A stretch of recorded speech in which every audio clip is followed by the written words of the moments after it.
बिल्कुल अपनी लड़ाई झगड़ों को साइड पे रखें और बिल्कुल जब इंजमामुल हक की बात करें तो यही वो मैनेजमेंट है ना जिसने उनको चीफ सिलेक्टर की पोजीशन पे बिठाया है। तो अब आपको डाउट क्यों हो रहा है जब आपने जो है किसी को एक पोजीशन पे बिठा दिया और वो उस ट्रस्ट से आगे बढ़ना है, मगर भट्टी साहब कल जब ये भी नहीं थे वो भी नहीं थे, तो मतलब किन किन लोगों के बीच में मीटिंग हुई और जो मीटिंग से खबरें आ रही हैं, आपकी क्या रिपोर्ट है इस बारे में कि कितनी सही हैं ये खबरें और कितनी जो है फैब्रिकेटेड है?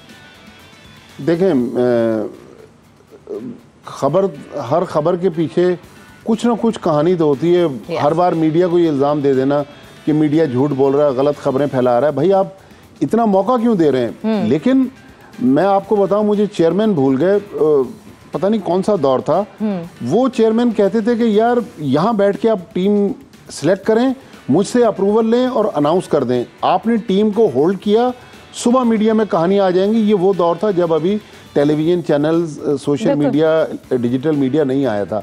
आज के दौर में अभी ये प्रोग्राम ख़त्म होगा, आप देखिएगा इसके क्लिप वायरल हो जाएंगे और लोग वीलॉग कर रहे होंगे। लिहाजा अब पीसीबी खुद हॉफ वॉलीज दे रहा है, खुद उनकी गेंदों पर छक्के लग रहे हैं। लिहाजा ये कह देना कि भाई मीडिया जिम्मेदार है, अंदर कुछ ना कुछ तो हुआ ना। आप सिलेक्शन कमेटी के साथ इस वक्त रिव्यू काय का कर रहे हैं एशिया कप का। एशिया कप में तो कश्ती डूबनी थी, कश्ती डूब गई। कश्ती तो देखें क्रिकेट बोर्ड के लोगों की भी डूब रही है। अब उस अपनी कश्ती में सुराखों को बंद करने के लिए आप दूसरी कश्ती को डिबोना चाह रहे हैं, ये मेरे ख्याल में बेहतर नहीं है। पाकिस्तान टीम जो है वो हमें प्रायोरिटी देनी चाहिए। बिल्कुल, इस वक्त प्रायोरिटी यही है कि अपनी कश्ती को बचाया जाए या टीम पाकिस्तान की कश्ती को बचाया जाए। मगर क्या हुआ उस मीटिंग में, क्या खबरें हैं, क्या इंटरनली क्या हुआ और क्या नहीं हुआ। फिर आज सुबह जो है वो जिनका नाम लिया गया कि वो भी मीटिंग में शामिल थे, तो मोहम्मद हफीज़ नाम मेंशन हुआ उस मीटिंग में शामिल होने का, उनके नाम से कमेंट्स आए बाहर। मोहम्मद हफीज़ ने एक ट्वीट की उसको नेगेट करते हुए कि ये जो है वो फैब्रिकेटेड है, बट थोड़ी ही देर बाद जो है वो उस ट्वीट को भी डिलीट कर दिया गया, विच मीन्स कहीं ना कहीं कोई तो इश्यूज हो रहे हैं। इतने इश्यूज बाहर वाले नहीं बना रहे जितने अंदर से इश्यूज बन रहे हैं। फुल एंड फाइनल एक दफा स्क्वाड सामने लाइए और सारी खबरों को जो है they will die down. Once squad सामने आ जाएगा ये सारी खबरें जो हैं वो इनवैलिड हो जाएंगी, मगर स्क्वाड जब तक सामने नहीं आएगा पाकिस्तान क्रिकेट बोर्ड खुद ही तूल देता रहेगा इस मामले को। बट भट्टी साहब, अब एक और कंफ्यूजन, एक और जो मसला है पाकिस्तान क्रिकेट बोर्ड का, तो ये तो पूरा इशू चल ही रहा है, वर्ल्ड कप स्क्वाड है नहीं है। दूसरा मामला ये है कि कब इलेक्शंस होंगे। एक इलेक्शन का बहुत बड़ा इशू आया हुआ है, आईपीसी मिनिस्ट्री, जो कि जिसको मैं पास्ट में देखूं तो पाकिस्तान हॉकी, मुझे ऐसा लग रहा है ये रीडू हो रही है सारी सिलसिले। पाकिस्तान हॉकी को हमने पास्ट में देखा किस तरह मिनिस्ट्रीज की वजह से एक वक्त आया कि पाकिस्तान हॉकी डाइड डाउन। क्या गॉड फॉरबिड ये शुरुआत है पाकिस्तान क्रिकेट की भी? देखें, एक ही एंटरटेनमेंट हमारे कौम के पास रह गई है, वो है क्रिकेट। स्क्वाश ख़त्म हो गई, हॉकी बिल्कुल वेंटिलेटर पर है, स्नूकर माइंड गेम है। चलें स्नूकर को भी कह लेते हैं कि आलमगीर शेख साहब या दूसरे 2-3 लोग हैं जिनकी वजह से असगर वली का साहब का बड़ा रोल है, ये खेल आज भी जिंदा है। लेकिन क्रिकेट के साथ जो हम मजाक कर रहे हैं, ये मेरे ख्याल में पाकिस्तान क्रिकेट में जितने बड़े हमने लेजेंडरी हमारे एडमिनिस्ट्रेटर्स रहे, लाइक एयर मार्शल नूर खान, आरिफ अली खान अब्बासी, फिर और थोड़ा पीछे चले जाएं, एजाज भट्ट साहब का भी दौर बुरा नहीं था, doctor Naseem Ashraf, lieutenant general Tauqeer Zia, Shahryar Khan, even Najam Sethi साहब ने भी देखा ना, हाइब्रिड मॉडल के तहत 4 मैच हुए लेकिन पाकिस्तान में हुए। लेकिन अभी जब हम देख रहे हैं तो ये तो सारा कुछ उलट पुलट हो गया। इलेक्शन आपके प्रोग्राम में आप बताएं ना, वो जो मिनिस्टर साहब थे मजारी साहब, उन्होंने कहा था कि जी मेरी पार्टी से इनका ताल्लुक है और हम इनको पीसीबी चेयरमैन बनाना चाहते हैं, अगर मैं गलत नहीं कह रहा। बिल्कुल इसी तरह के कुछ अल्फाज कहे, बिल्कुल यही थे। अब 11 तारीख का 11 सितंबर का अगर आप आईपीसी का लेटर देख लें तो उस लेटर में भी वो कह रहे हैं कि भाई आपके पास डे टू डे अफेयर्स का मैंडेट है, आप इलेक्शन करवाएं। पीसीबी हर काम कर रहा है, पीसीबी मैनेजमेंट कमेटी इलेक्शन नहीं करवा रही। देखें यूट्यूब पे हमारे दोस्त डॉक्टर नुमान नियाज, राशिद लतीफ़, वो भी अपने शो में उन्होंने तो वो कॉन्फ्रेंस रूम भी बता दिया कि फ़लाँ कॉन्फ्रेंस रूम आईपीसी का, उसमें ऑडिट हो रहा है। तो देखें मामला गंभीर हैं।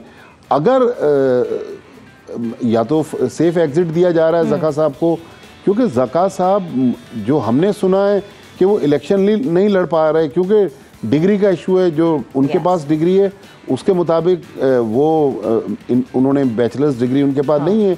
और ये एक बहुत इंपॉर्टेंट, ये भट्टी साहब एक बहुत इंपॉर्टेंट टॉपिक है कि क्यों डिले हो रहा है इलेक्शन का, क्या ये ऑन पर्पस डिले हो रहा है, क्या उसकी वजूहात पीछे जिस तरह भी आपने मेंशन किया। मैं जरा इस पर डिटेल में और बात करना चाहूंगी। एक वक्त तो है ब्रेक का, ब्रेक पर जा रहे हैं, बट ब्रेक से वापस आएंगे तो क्यों पाकिस्तान क्रिकेट बोर्ड के मामलात एक तरफ नहीं बैठ रहे, क्या जानबूझ के डिले किया जा रहा है, बात करते हैं आफ्टर दिस ब्रेक। भरपूर खिचड़ी पक रही है। वेलकम बैक टू जोर का जोर। और इस वक्त कुछ समझ नहीं आ रहा है कि कहाँ किस डायरेक्शन में पाकिस्तान क्रिकेट बोर्ड जा रही है या पाकिस्तान क्रिकेट जा रही है। I am in conversation with the senior sports journalist Abdul Majid Bhatti, और भट्टी साहब यहीं से कंटिन्यू करेंगे जहाँ हमने ये सिलसिला छोड़ा था, ये कड़ी छोड़ी थी कि इलेक्शंस, पाकिस्तान क्रिकेट बोर्ड के इलेक्शंस भी एक ज़रूरी मैटर है। और उसके ऊपर इस वक्त कोई बात इसलिए नहीं कर रहा बिकॉज और दूसरा क्योस इतना मचा हुआ है कि सबका फोकस जो है उस क्योस पे है। कोई ये पूछ ही नहीं रहा कब करवाएंगे इलेक्शन, कब होंगे इलेक्शन, क्यों है ये डिले इलेक्शंस का। बेसिकली देखें, डिले तो ज़का साहब बता सकते हैं कि मैनेजमेंट कमेटी इलेक्शन की तरफ क्यों नहीं जा रही, लेकिन 120 दिन का उनके पास मैंडेट था।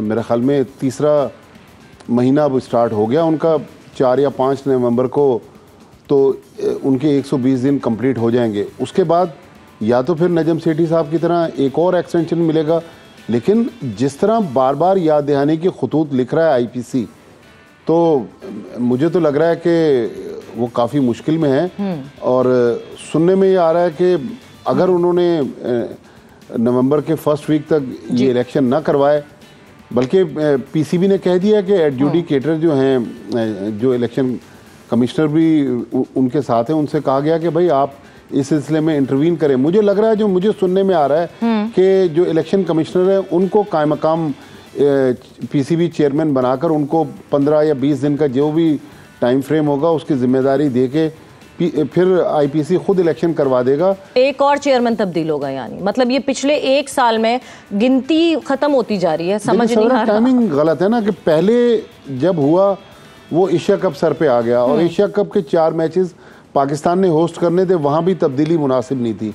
अब टीम वर्ल्ड कप के लिए जा रही है, अगर खुदा न खास्ता पहले 2-3 मैचेस में पाकिस्तान की परफॉर्मेंस ऊपर नीचे हो गई और यहाँ पर चेयरमैन चेंज हो गया, तो आप देखिएगा इंडिया का पूरा फोकस जो है वो चला जाएगा पीसीबी चेयरमैन की तरफ। तो ये टाइमिंग भी गलत है। लेकिन जब देखें जंगल में आग लगती है तो सूखे गीले सब जल जाते हैं। कहीं ना कहीं तो गवर्नमेंट ऑफ पाकिस्तान को, मिनिस्ट्री को जाना पड़ेगा। मेरा ख्याल है कि अगर ये बहुत ज़्यादा इसको खींचेंगे तो वर्ल्ड कप के बाद जब टीम वापस आएगी उसके बाद तो फिर पीसीबी में इलेक्शन होने, अब मज़ीद इसको डिले नहीं कर सकते। हम तो बात कर रहे हैं कि मुल्क के जनरल इलेक्शन कब होंगे। आज इलेक्शन कमीशन ने कह दिया कि शायद 3rd week of January election की तारीख दी गई है, या 3rd वीक ऑफ जनवरी में इलेक्शन होंगे। इधर हम जो 10 लोगों का बोर्ड ऑफ गवर्नर्स है उसके इलेक्शन नहीं करवा पा रहे, तो ये कैसी डेमोक्रेसी है जिसमें हम 10 लोगों का बोर्ड फॉर्म करके इलेक्शन नहीं करवा पा रहे। एक और जो सवाल है जी, शायद ये बाद में अदालत तक जाए, कहा यह जा रहा है कि ज़का साहब और मुस्तफ़ा रमदे जो हैं उनको नॉमिनेट किया था शहबाज शरीफ साहब ने, जो उस वक्त इलेक्टेड प्राइम मिनिस्टर थे। अब केयर टेकर प्राइम मिनिस्टर अगर नॉमिनेशन करते हैं बीओजी में 2 बंदों का, तो ये कोर्ट में जा सकते हैं कि जी केयर टेकर प्राइम मिनिस्टर के पास ये पावर्स नहीं है। भाई बट साहब पावर्स होने की बात हो रही है, तो जरा हम ये जो डॉक्यूमेंट्स दिखा रहे थे, मैं चाहूंगी कि फिर से हम ये डॉक्यूमेंट्स दिखा सकें। पावर्स की बात हो रही है, ऑब्वियसली पावर तो यहाँ पे भी एक बिल्कुल डिफरेंट पर्सपेक्टिव पे चल रही है। नजम सेठी साहब जब आए तो नजम सेठी साहब ने बहुत सारी हायरिंग की, बहुत सारी फायरिंग की, ठीक है।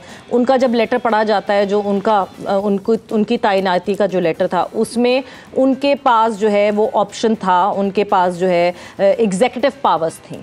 मगर फिर जब मैं ये दूसरा लेटर खोलती हूँ अपने सामने, जहाँ पे ज़का अशरफ साहब की तैनाती का लेटर एक जो होता है, जो गवर्नमेंट ऑफ पंजाब से, मिनिस्ट्री ऑफ आईपीसी से जो भेजा जाता है, वहाँ पे डे टू डे अफेयर्स की बात है, इलेक्शंस की बात है। मगर सबसे बड़ा जो मसला है यहाँ पे कहीं भी ये नहीं है कि वो एग्जीक्यूटिव पावर्स भी रखते हैं, विच मीन्स हायरिंग और फायरिंग तो ज़का साहब के कंट्रोल में नहीं आती। बट हम हायर होते हुए भी देख रहे हैं, लोगों को फायर होते हुए भी देख रहे हैं।